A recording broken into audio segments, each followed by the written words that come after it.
Welcome to Garden Sanity. I'm Laura, and today I'm planting these 3 Fire Light Tidbit Hydrangeas.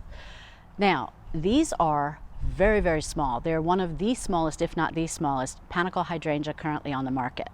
There are Fire Light Hydrangeas, of which I have 2, and hope to maybe get more because I love them so much. They've almost passed my love for Pinky Winky hydrangeas. But Fire Light hydrangeas get 6 to 8 feet tall and wide over time. So those are really large, and if you have a small garden but you still want the gorgeous blooms that a Fire Light hydrangea has, this is the perfect size for you.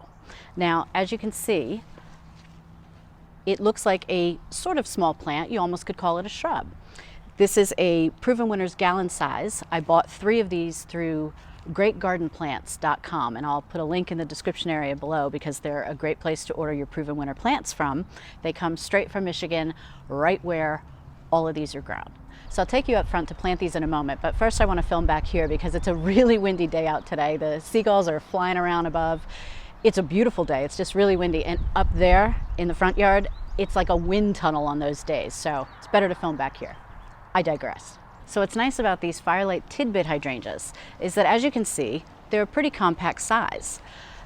They're only going to get at the most between 2 to 3 feet tall and wide, which is a nice size compared to how tall the Fire Light hydrangeas get. They will bloom starting in midsummer and go into mid-fall. They start out with pure white flowers, just like the Fire Light hydrangeas do. And then over time, they turn pink and then even a rose and even a reddish. And I guess it kind of depends on how you describe the color. Some people say, I've seen dragon fruit pink as a description, which is pretty specific. I'll put up a picture of how beautiful one of the blooms of my Fire Light looks like to give you an idea of the color you can expect from these. And what happens is they start out white, they start gradually changing, and then in the fall, as the temperatures cool down, you'll get a beautiful color show. What's also nice about these, speaking of fall, is these have fall color. So you're going to get reds and oranges and golds on this plant, which is amazing. Now, in my front center bed, facing the street, I've had the 3 grasses, and they turn sort of a nice brownish color in the fall. So that's still fall interest into winter and winter interest. But the main fall interest that I get is actually on the other side of the bed facing our house. So we get to enjoy a lot of fall color. Yes, the crepe myrtle you can see 360 degrees, but the fothergilla, for example, that blooms gorgeously with fall color, and we only really get to see it. You don't really see it from the street. So this is going to provide a nice fall color as well in front of the Pinky Winky hydrangeas. So here's a picture of what the grasses looked like when we first planted them back in 2014. And you can see in the summer they had a lot of fronds in midsummer of the little seed heads. They were very attractive, very pretty. And then here's a picture from last summer. You can see the grasses grew a lot larger. I had even mentioned in some videos I was thinking of taking them out or dividing them. They just weren't doing it for me anymore. They were a little bit unruly, and like I said, I wanted to put some more flowers in this bed. And so I think that these Fire Light Tidbits are going to be perfect because they're going to provide a slightly different pink color, but they're going to complement the tall Pinky Winky hydrangeas that'll be behind them, blooming at the same time midsummer into fall. So Fire Light Tidbits are hardy in zones 3 through 8. They need well-drained soil, but they do like to have it moist, not super moist wet, but they do like water, especially in the heat of the summer. They should be in full sun, but in your more southern climates, you might want to have some afternoon shade on these. They can take either full sun, part shade. Where I'm planting it, they're going to get full sun in the morning, and then late afternoon they will be in the shade. So that's good for them. So the first year you put them in the ground, you don't really need any fertilizer. I'm just going to use biotone, which is what I put in the holes of all my plants.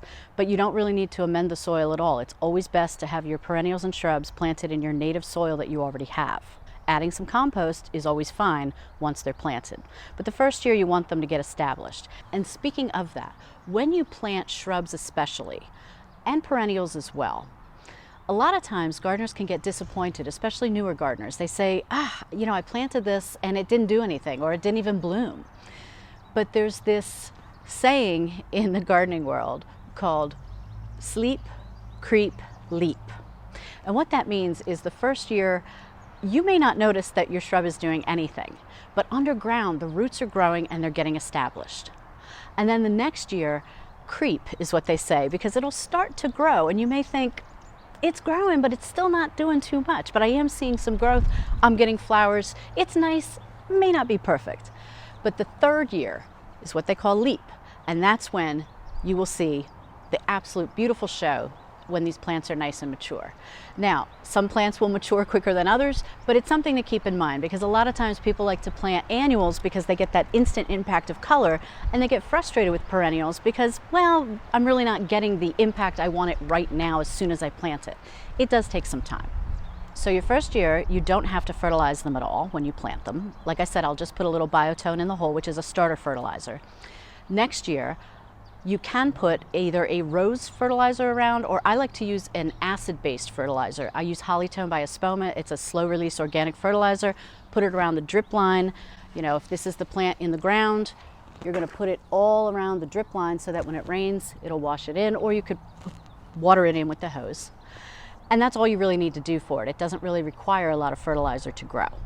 And then in terms of pruning these, because they only grow 2 to 3 feet tall and wide, there's really not much pruning you're going to have to do. Now, what I do with a lot of my newly planted or recently planted hydrangeas, and you may have seen this in a previous video I just did, is I barely cut back my little quickfire hydrangeas. I just cut the tips where the dead flowers were, the dried flowers I left on for the winter season. And you don't really have to unless you've got dead branches to clip off, or you have crossing branches that could cross and rub off the bark and cause disease. You really don't have to trim these too heavily at all. Just a light trim at the most, maybe take a third off. But I would suggest doing that even maybe not next spring, and we'll revisit this next spring when it's pruning time a year from now. But for now, I'm going to plant these and we'll see what happens as the summer goes on. I'm hoping to get at least a few flowers off of these the first year in the ground. And these should be a nice complement in that front center bed, and in the fall, beautiful foliage. So let's get started. So the nice thing about the grasses is they're already removed, and I didn't have to do it. If you saw my last video, we had landscapers here who knocked out a project for me that would have taken me at least all summer with my husband. They knocked it out with 7 guys in 10 hours. So you can see that video. I'll link to it at the end and see what they did. And while they were here, I said, can you guys take these grasses out for me, please? So they took them out, left me some dirt in each hole, and then I just put chicken wire cloches over them with landscape pins so that A, no one would kill themselves in the holes, and B, I don't know what B was. So anyway, this is going to be a little bit easier than I'd even hoped. And yeah, you can tell how windy it is up here. Let's put that there. Take the pins out.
Oh my God.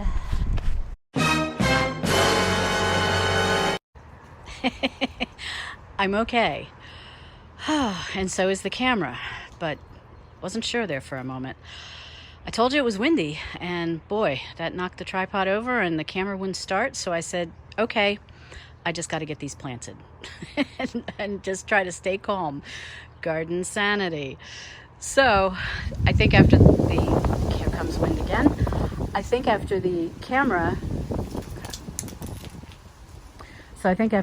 had some time to sit and get its wits about it again, it's working.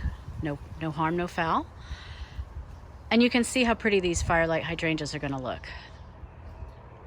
And in between them, where the daffodils are, where the remains of the daffodils are, because I did come through and deadhead them, now I can put all kinds of perennials there. And I wanted to wait until I had replaced the grasses with whatever shrub I had decided upon before I put any perennials or annuals or anything additional there. I like how the Fire Light Tidbits are short enough that they don't hide the plants behind them. So for example, the knockout rosebush will still be seen, as will the geranium roseanne that's on each side of the knockout rosebush.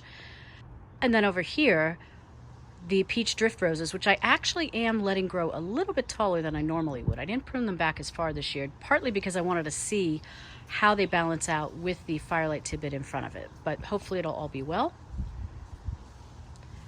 And these are the Pinky Winky hydrangeas. I pruned them last week. I have 2 on each side of my crepe myrtle tree. I pruned them to about 3 to 3.5 feet tall.